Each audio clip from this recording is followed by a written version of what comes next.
দুনিয়াতে সবচাইতে আপন যে পিতামাতা, 6 বছর বয়সেই তিনি পিতাকেও হারিয়েছেন, মাকেও হারিয়েছেন। তো মাকে হারানোর পর আমাদের নবীর লালন পালনের দায়িত্ব নিলেন তার দাদা আব্দুল মুত্তালিব।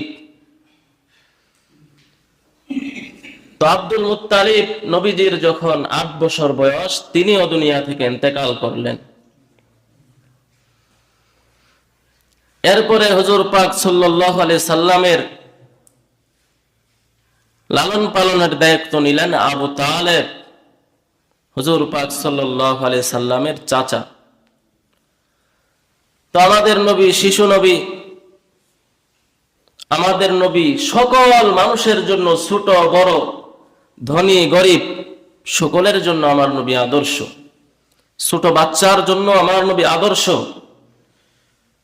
যখন এই ছোট বাচ্চা দুনিয়াতে আমরা দেখি খাবার দেওয়া হয়, কান্না শুরু করে দেয়, খাবার এটা ভালো না, এটা খাবো। কিন্তু আমাদের নবীর আদর্শ, ছোটবেলায় তিনি কখনো খানা চেয়ে খাইতেন না। খানার সময় হলে বসে থাকতেন, যখন আবু তালেব ডাক দিত তখন আমার নবী, আপনার নবী দস্তরখানায় গিয়ে বসতেন এবং যা কিছু রান্না হতো তা দিয়েই তিনি খেয়ে উঠতেন। তাহলে ছোটদের জন্য আমার নবীর আদর্শ। তিনি কখনো খানার ভুল ধরতেন না, যেটা ঝাল কম হয়েছে, লবণ বেশি হয়েছে।